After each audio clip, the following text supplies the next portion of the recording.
Hello everyone, welcome to Priya blog. আজকে অনেক অনেক অনেক মাস পর চলে এলাম আবার একটি নতুন ব্লগ নিয়ে। তো এটা যদিও আজকের নয়, বহু পুরনো একটি ব্লগ বলা চলে, গত বছর দুর্গাপুজোর সময়। তো এটা হচ্ছে দুর্গাপুজোর অষ্টমীর দিন। তো আমরা বেরিয়ে পড়েছিলাম ঠাকুর দেখতে, তবে ওয়েস্ট বেঙ্গলে নয়, বেরিয়েছিলাম ব্যাঙ্গালোরের ঠাকুর দেখতে। তো বেশ ভালোই প্যান্ডেল হপিং হচ্ছিল যবে থেকে পুজো স্টার্ট হয়েছিল তবে থেকেই। তো এটা হচ্ছে এমন একটা দিন, মানে অষ্টমীর দিন ওয়েস্ট বেঙ্গলে থাকলে যে মজাটা পাওয়া যায় আর কি, ওই মহাসমুদ্রে একটুখানি বালি কুড়োনোর মতো আর কি। তো যাই হোক, প্রবাদটা ঠিক বলেছি কিনা আমি জানি না।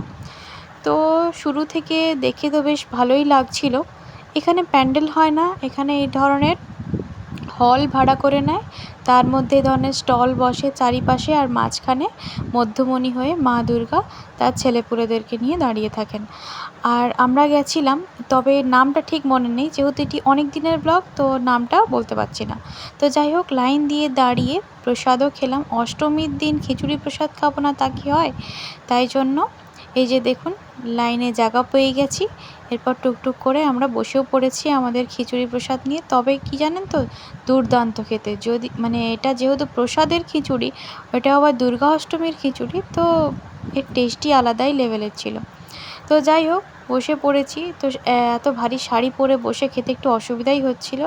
খাওয়া দাওয়ার পরে দেখতে এসেছিলাম কী কী বিক্রি হচ্ছে। দেখেছেন, মুড়ির প্যাকেট রাখা আছে। এরা সবাই কিন্তু ওয়েস্ট বেঙ্গল থেকে এসেছে এই স্টলটা নিয়ে বিভিন্ন রকম জিনিসপত্র বিক্রি করতে। তো খালি সবজিপাতি বাদ দিয়ে বাকি সব কিছুই কিন্তু এরা রেখেছে। ভুসিমালের বাজার, এদিকে আবার বিভিন্ন রকম শোপিস, ক্যান্ডেল স্ট্যান্ড থেকে শুরু করে ভ্যারাইটি ক্যান্ডেল, শাড়ি টাড়ি, এভরিথিং। তো দেখেও খুব ভালো লাগলো যে আর কি অন্য স্টেটের মধ্যে দুর্গাপুজোটাকেও এইভাবে সেলিব্রেট করে। আর দুর্গাপুজোয় যেরকম আমাদের বেঙ্গলে মেলা বসে, তো এটা বলা চলে মেলারই একটি অংশ।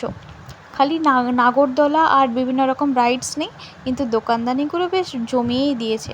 তো প্রথমটা শেষ হলো, এরপরে আমরা সেকেন্ডে আরও একটি ঠাকুর দেখতে যাচ্ছি। তো এটাও আমি নাম বলতে পারবো না, কিন্তু এটাকে হলের মধ্যে রাখেনি, একটা থিম প্যান্ডেল বানিয়েছিল, যেটা খুব সুন্দর হয়েছিল। বিশেষ করে ওয়েস্ট বেঙ্গলের প্রত্যেকটা মণ্ডপেই তো এক একটা থিম, মানে ওখানে তো কম্পিটিশন থিম চলতে থাকে। তো যাই হোক, এটিও হয়েছিল খুব ভালো, দেখে বেশ ভালোই লাগছিল। তো জানেন তো, কিছু অসুবিধা মনে হয়নি যে আমি অন্য স্টেটে আছি, ওয়েস্ট বেঙ্গলে নেই। কেন কি, বাঙালিরা যেখানেই যায় না কেন, তাদের কিন্তু এই দুর্গাপূজার ঐতিহ্যটাকে ঠিক বহন করে নিয়ে যায়। তারা যেরকম নিজেদের রাজ্যে পালন করে, তেমন কিন্তু চেষ্টা করে বহির্রাজ্যে বা বহির্দেশে গিয়েও সেগুলোকে পালন করার বা ধরে রাখার। তো যাই হোক, এখানেও বিভিন্ন রকম কাপড় চোপড়ের স্টল ছিল। যেহেতু আমরা সকাল সকাল বেরিয়ে পড়েছিলাম, সেই জন্য দুপুরে আরেকটা মণ্ডপে এসে হাজির হয়েছি, যেখানে কিছু আর কি অনুষ্ঠান চলছিল, যেরকম ঢাক বাজানো কম্পিটিশন, শাঁখের কম্পিটিশন, হাঁড়ি ভাঙা কম্পিটিশন ইত্যাদি। তো এখানে দাঁড়িয়ে দাঁড়িয়ে কিছুক্ষণ দেখার পরে আবার রওনা দিলাম নেক্সট একটি প্যান্ডেলের উদ্দেশ্যে। তো দেখতে বেশ ভালোই লাগলো। এখন দুপুর গড়িয়ে বিকেল হয়ে গেল। তো এখানে যেখানে যাচ্ছি সেটাও কিন্তু একটি থিম প্যান্ডেল। তো বেশ ছোট্টর উপরে সুন্দর করেছিল। আর চলুন তাহলে ভেতরটি যাওয়া যাক আস্তে আস্তে।